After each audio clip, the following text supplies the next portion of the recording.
ओम गजाननं भूतगणाधिसेवितं कपित्थजम्बूफलचारुभक्षणं उमासुतं शोकविनाशकारकं नमामि विघ्नेश्वर पादपंकजम। श्री गणेशाय नमः। पार्वती जी ने पूछा, हे वत्स, माघ महीने में कौन से गणेश की मूर्ति की पूजा करनी चाहिए और इनका क्या नाम है? उस दिन पूजन में किस वस्तु का नैवेद्य अर्पित करना चाहिए और क्या आहार ग्रहण करना चाहिए, इसे आप विस्तार सहित बताने की कृपा करें। गणेश जी ने कहा, हे माता, माघ के मास में भालचंद्र नामक गणेश की पूजा करनी चाहिए। इनका पूजन षोडश उपचार विधि से करना चाहिए। हे माता, इस दिन तिल के 10 लड्डू बना लें।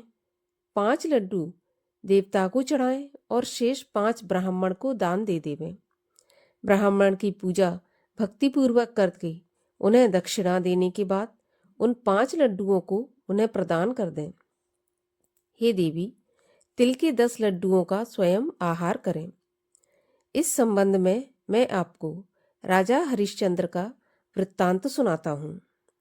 सतयुग में हरिश्चंद्र नामक एक प्रतापी राजा हुए। वे क्षत्रिय धर्म में पटु, सरल स्वभाव, सत्यनिष्ठ और विद्वान ब्राह्मणों के पूजक थे। हे देवी, उनके शासन काल में अधर्म नाम की कोई वस्तु नहीं थी।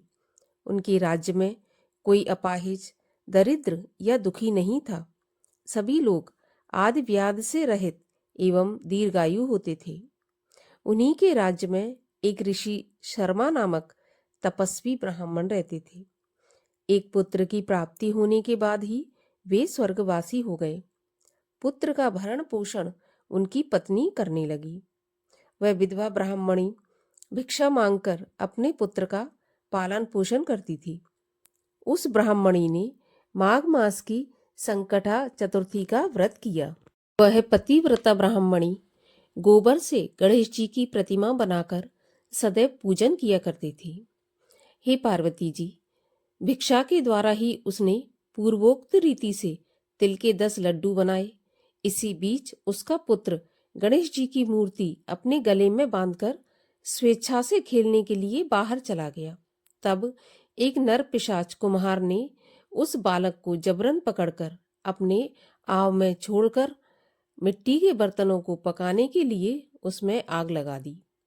इधर उसकी माता अपने बच्चे को ढूंढने लगी। उसे न पाकर वह बड़ी व्याकुल हुई। वह ब्राह्मणी रोती हुई गणेश जी से प्रार्थना करने लगी कि हे गणेश जी, हे विशाल शरीर वाले, हे सूर्य नारायण की लाली के समान कांति वाले, हे सुंदर जटा समूह को धारण करने वाले, आप मुझ दुखिया की रक्षा कीजिए। हे गजानन, हे 4 भुजाधारी, हे मस्तक में चंद्रमा को धारण करने वाले, हे विनायक, हे अनाथों के नाथ, हे वरदायक, मैं पुत्र वियोग से दुखी हूँ, आप मेरी रक्षा कीजिए। वह ब्राह्मणी इसी प्रकार आधी रात तक रोती रही। प्रातःकाल होने पर कुम्हार अपने पके हुए बर्तनों को देखने के लिए आया। तब उसने अवा खोल के देखा तो उसमें जांग भर पानी जमा हुआ पाया। और इससे भी अधिक आश्चर्य उसे तब हुआ कि उसमें बैठे एक खेलते हुए बालक को देखा। ऐसी अद्भुत घटना देखकर वह भयवश कांपने लगा और इस बात की सूचना उसने राज दरबार में दे दी। उसने राज्यसभा में अपने कुकृत्य का भी वर्णन कर दिया। कुमार ने कहा, हे महाबाहु, हे प्रज्वलित अग्नि के समान तेजवान, हे महाराज हरिश्चंद्र, मैं अपने दुष्कर्म के लिए वध के योग्य हूँ। उसने आगे कहा, हे महाराज, कन्या के विवाह के लिए मैंने कई बार मिट्टी के बर्तन पकाने के लिए आवा लगाया, लेकिन मेरे बर्तन कभी पके ही नहीं और सदैव कच्चे रह गए। तब मैंने भयभीत होकर एक तांत्रिक से इसका कारण पूछा। उसने कहा कि चुपचाप किसी लड़के की तुम बलि चढ़ा दो, तुम्हारा अवा पक जाएगा। मैंने सोचा कि मैं किसके बालक की बलि दूं? जिसके बालक की बलि दूंगा वह मुझे जीवित नहीं छोड़ेगा।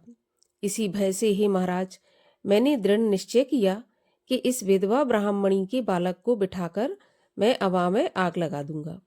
मैंने अपनी पत्नी से परामर्श किया कि ऋषि शर्मा ब्राह्मण मर गए हैं। उनकी विधवा पत्नी भीख मांगकर अपना गुजारा करती है। वह लड़के को लेकर क्या करेगी? मैं यदि उसके पुत्र की बलि दे दूं तो मेरे बर्तन पक जाएंगे। मैं इस जघन्य कर्म को करके रात में निश्चिंत होकर सो गया। सुबह जब मैंने आँख खोलकर देखा तो क्या देखता हूँ कि उस लड़के को मैं जिस स्थिति में बैठा गया था वह उसी तरह निर्भय भाव से बैठा है और उसमें जांग भर पानी भरा हुआ है।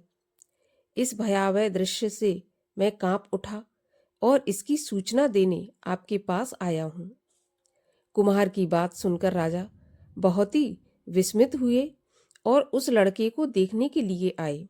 बालक को प्रसन्नतापूर्वक खेलते देखकर मंत्री ने राजा से कहा कि यह क्या बात है? यह किसका लड़का है? इस बात का पता लगाओ। इस आग में जांग भर जल कहाँ से आया? इसमें कमल के फूल कहाँ से खिल गए? इस दरिद्र कुम्हार के आवे में वैदूर्य मणि के समान हरी भरी धूप कहाँ से उग गई? इस बालक को ना तो आग की जलन हुई, ना तो इसे भूख प्यास लगी। यह अभी में बैसा का बैसा खेल रहा है, मानो अपने घर में खेल रहा हो। राजा की इस तरह की बात सुनकर ब्राह्मणी वहां बिलखती हुई आ पहुंची। यह कुमार को कोसने लगी। जिस प्रकार गाय अपने बछड़े को देखकर रंभाती है, ठीक वही अवस्था उस ब्राह्मणी की थी। वह बालक को गोद में लेकर प्यार करने लगी और कांपती हुई राजा के सामने बैठ गई। राजा हरिश्चंद्र ने पूछा, हे ब्राह्मणी, इस बालक के न जलने का क्या कारण है? क्या तू कोई जादू जानती है अथवा तूने कोई धर्म आचरण किया है जिसके कारण इस बच्चे को आंच भी नहीं आई? राजा की बात सुनकर ब्राह्मणी ने कहा, हे महाराज, मैं कोई जादू नहीं जानती और ना ही कोई धर्म आचरण, तपस्या, योग, दान आदि की प्रक्रिया ही जानती हूँ। हे राजन, मैं तो संकट नाशक गणेश चतुर्थी का व्रत करती हूँ। उसी व्रत के प्रभाव से मेरा पुत्र जीता जागता बच गया। ब्राह्मणी की बात सुनकर राजा ने कहा कि मेरे राज्य की संपूर्ण जनता इस संकट नाशक गणेश चतुर्थी का व्रत करे। इसमें मेरी पूर्ण सम्मति है। राजा ने उसकी परिक्रमा करते हुए कहा कि हे पतिव्रते, तू धन्य है। राजा ने संपूर्ण नगरवासियों को गणेश जी का व्रत करने का आदेश दिया। इस आश्चर्यजनक घटना के कारण सभी लोग उस दिन से प्रत्येक मास की गणेश चतुर्थी का व्रत करने लगे। इस व्रत के प्रभाव से ब्राह्मणी ने अपने पुत्र के जीवन को पुनः पाया। इतना कहने के बाद श्री कृष्ण जी ने कहा कि हे युधिष्ठिर, आप भी सर्वोत्तम व्रत को कीजिए। इस व्रत के प्रभाव से आपकी सभी कामनाएं पूर्ण होंगी। आप मित्रों, पुत्रों को सुख देने वाले साम्राज्य को प्राप्त करेंगे। हे महाराज, जो लोग इस व्रत को करेंगे उन्हें पूर्ण सफलता मिलेगी। बोलिए गणेश जी भगवान की जय।